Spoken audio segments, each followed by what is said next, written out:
Hi friends, मैं आकांक्षा Sharma GK with आकांक्षा में आपका स्वागत करती हूँ। आज हम मध्य प्रदेश सामान्य ज्ञान 5000 वर्ड लाइनर का नेक्स्ट पार्ट पढ़ने वाले हैं और इसमें हमने 1200 प्रश्न के लगभग पढ़ लिए थे और इसके आगे के हम आज पढ़ेंगे। इसमें महत्वपूर्ण आंकड़े पढ़ने जा रहे हैं जो प्रीलिम्स और मेंस की दृष्टि से बहुत इंपॉर्टेंट है। और ये 5000 वर्ड लाइनर का जो सेट है मेरा, वो आपको मेरे प्रीलिम्स के पैकेज के साथ मिलेगा। इसके अलावा अगर आप मध्य प्रदेश सामान्य ज्ञान वर्ड लाइनर अलग से भी लेना चाहते हैं तो ये आपको अलग से भी मिल जाएगा।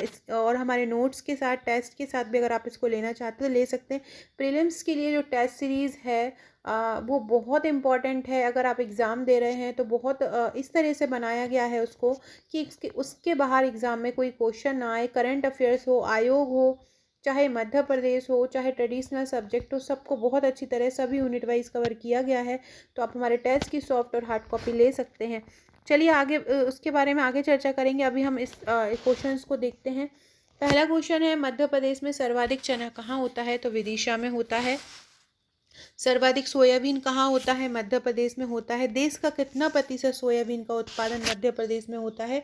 तो देश का कितना प्रतिशत सोयाबीन मध्य प्रदेश में होता है? 59%। देश का 59% सोयाबीन मध्य प्रदेश में पाया जाता है। मध्य प्रदेश का सर्वाधिक सोयाबीन कहाँ उत्पादित होता है?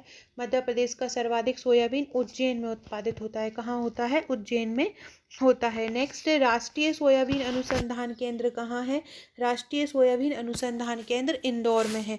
मध्य प्रदेश में सोयाबीन का उत्पादन अभी कितना हुआ है या लगभग कितना होता है? तो 56.55 लाख टन मध्य प्रदेश में उत्पादित होता है सोयाबीन। याद रखिएगा, मध्य प्रदेश में सोयाबीन कितना होता है? 56.55 लाख टन। ये महत्वपूर्ण आंकड़े हैं, इनको याद रखिएगा। मध्य प्रदेश में सोयाबीन का उत्पादन कितना होता है? 56.55 लाख टन। नेक्स्ट है, सर्वाधिक सोयाबीन कहाँ पाया जाता है? सर्वाधिक सोयाबीन मालवा में पाया जाता है।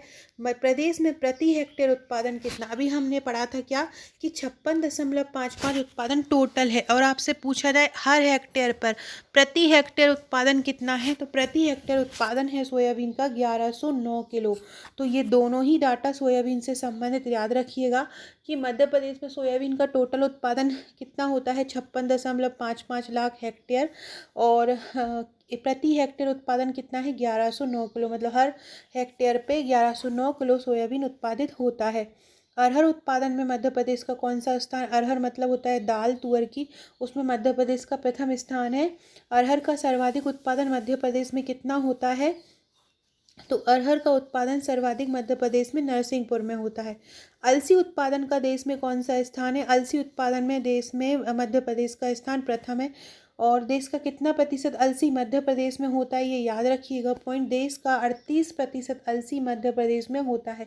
देश का कितना प्रतिशत अलसी मध्य प्रदेश में होता है? 38% अलसी मध्य प्रदेश में होता है। सरसों उत्पादन का मध्य प्रदेश में कौन सा स्थान है? सरसों उत्पादन में मध्य प्रदेश का स्थान चौथा है। भिंड, मुरैना, चंबल जो क्षेत्र है वहाँ पर सरसों बहुत ज़्यादा पाया जाता है। तो सर्वाधिक सरसों का उत्पादन किस जिले में होता है? मुरैना में। मध्य प्रदेश की प्रमुख नकदी फसल कौन सी है? कपास है। मध्य प्रदेश का कपास उत्पादन में कौन सा स्थान है? मध्य प्रदेश का कपास उत्पादन में 5वां स्थान है। निमाड़ को किस रूप में जानते हैं? निमाड़ को सफ़ेद सोने के रूप में जाना जाता है। मध्य प्रदेश में सर्वाधिक मूंगफली का उत्पादन कहाँ होता है? सर्वाधिक मूंगफली मध्य प्रदेश में खरगोन में होती है। सर्वाधिक मूंगफली कहाँ होती है? खरगोन में होती है। फ्रेंड, डिस्क्रिप्शन बॉक्स में आपको हमारे व्हाट्सएप ग्रुप और टेलीग्राम ग्रुप का लिंक मिल जाएगा, उससे ज़रूर ज्वाइन हो जाइएगा ताकि आपको इम्पोर्टेंट PDF मिलता रहे। इसके अलावा फ्रेंड्स, अगर आप हमारा पूरा पैकेज लेते हैं प्रीलिम्स का, मेंस का, प्रीलिम्स टेस्ट सीरीज़ का, तो आपको उसमें कुरियर चार्ज नहीं लगता है और आपको डिस्काउंट मिल जाता है। आपका 2021 वाला जो मेंस है वो भी अभी आने ही वाला है। इस प्रीलिम्स के बाद 2021 का प्री आएगा, तो आप उसके लिए नोट्स लेके अभी से ही तैयारी कर सकते हैं। पूरा पैकेज आप हमारा ले सकते हैं। सभी इस तरीके से कवर किया गया है जिसकी लैंग्वेज बहुत ज़्यादा ईजी है और आपको पढ़ने में समझ में आए। साथ ही साथ हमारे द्वारा आपको गाइडेंस हमेशा दिया जाता है। इसके लिए आपको ग्रुप बनाया गया है, ग्रुप में आपको जानकारी दी जाती है, ग्रुप में आपको इम्पोर्टेंट PDF दी जाती है, रेगुलर कैसे क्या पढ़ना है बताया जाता है, करंट अफेयर्स के PDF दिया जाता है।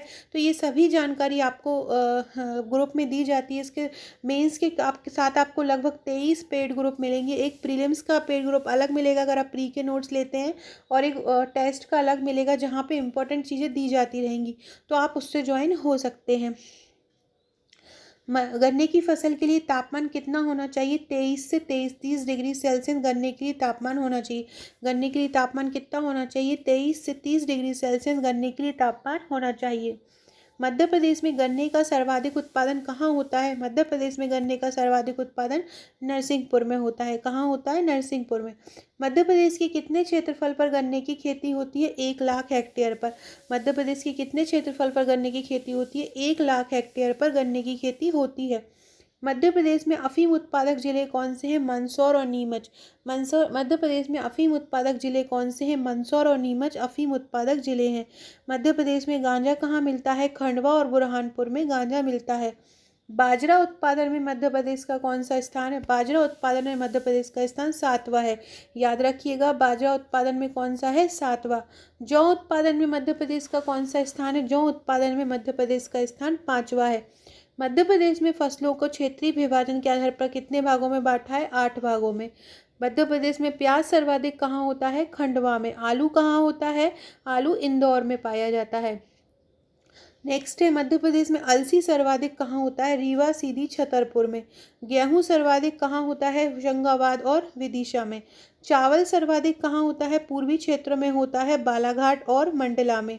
इसके अलावा मक्का सर्वाधिक कहाँ होता है? मक्का छिंदवाड़ा और झाबुआ में होता है। मध्य प्रदेश में ज्वार सर्वाधिक कहाँ होता है? ज्वार खरगोन और बड़वानी में होता है। मध्य प्रदेश में तिल सर्वाधिक कहाँ होता है? सीधी और छतरपुर में। मध्य प्रदेश कृषक कल्याण विभाग द्वारा कितने जोन में बांटा गया है कृषि क्षेत्रों को? 5 भागों में। मध्य प्रदेश की जैविक नीति कब मंजूरी मिली थी? 29 मई 2011 को। कृषि अभियांत्रिकी अनुसंधान केंद्र कहाँ है? भोपाल में। कृषि अभियांत्रिकी विश्वविद्यालय कहाँ, महाविश्वविद्यालय कहाँ है? जबलपुर में। फ्रेंड्स, ये जो पार्ट है हमारा 48वां, इसके पुराने भाग आपको प्लेलिस्ट में जाइएगा, मेरे चैनल की प्लेलिस्ट में आपको दिखेगा MPG के 5000 वर्ल्ड लाइनर। वहाँ पे आपको इसके पहले के पूरे क्वेश्चन मिल जाएंगे। अगर आप हमारे नोट्स नहीं ले पा रहे हैं तो आप वीडियो के द्वारा भी इसके पूरे भाग दे सकते हैं। इसमें से 5000 वर्ल्ड लाइनर बहुत इंपॉर्टेंट 5000 वर्ल्ड लाइनर है, ये जो मैंने कवर किए हैं। ये आप इसको रट के जाइए, जिन लोगों ने मेरे नोट्स लिए हैं उनके पास ये पहुंचा होगा, तो आप इसको सबसे पहले रट लीजिए। इसके सभी क्वेश्चन बहुत ज़्यादा इंपॉर्टेंट हैं। कृषि अभियांत्रिकी संस्थान कहाँ है? भोपाल में। जवाहरलाल नेहरू कृषि विश्वविद्यालय कहाँ है? जबलपुर में। एशिया का सबसे बड़ा सोयाबीन कारखाना कहाँ है? उज्जैन में है। और कपास अनुसंधान संस्थान कहाँ है? खरगोन में। उद्यान महाविद्यालय कहाँ है? मंदसौर में। प्रदेश का पहला सेल रिच जैविक खाद संयंत्र कहाँ है? भोपाल में। मवेशियों का चारा बनाने का संयंत्र कहाँ है? इंदौर में। भारत की प्रथम जैविक खेती इकाई कहाँ है? इंदौर में। राजमाता विजया राजे सिंधिया विश्वविद्यालय कहाँ पर है? ग्वालियर में है। अंतर्राष्ट्रीय बोरलॉग मक्का और गेहूं अनुसंधान केंद्र कहाँ है? ये खमरिया में है, खमरिया जबलपुर में है। डेयरी स्टेट केंद्र कहाँ है? डेयरी स्टेट केंद्र जबलपुर में है। राष्ट्रीय अंगूर अनुसंधान केंद्र कहाँ है? ये भी परियट जबलपुर में है। मध्य प्रदेश को लगातार कितनी बार कृषि कर्मण अवार्ड मिल चुका है? 5 बार। मध्य प्रदेश में हरित क्रांति का सर्वाधिक प्रभाव कहाँ है? उत्तर पश्चिमी मध्य प्रदेश में सर्वाधिक हरित क्रांति का प्रभाव रहा है। सो फ्रेंड्स, ये हमने 1238 क्वेश्चन इसके कर लिए हैं। इसके आगे के क्वेश्चन मैं नेक्स्ट वीडियो में लाऊंगी। बहुत सरल तरीके से ये वर्ल्ड लाइनर किए, बस आप इनको एक एक दो बार भी पढ़ लिया और फिर इनको रिवाइज भी कर लिया ना, तो आप एग्जाम में बहुत अच्छा स्कोर कर पाएंगे। सो फ्रेंड्स, वीडियो अच्छी लगी हो तो लाइक शेयर जरूर कीजिएगा, चैनल को सब्सक्राइब कीजिएगा। Okay friends, thank you.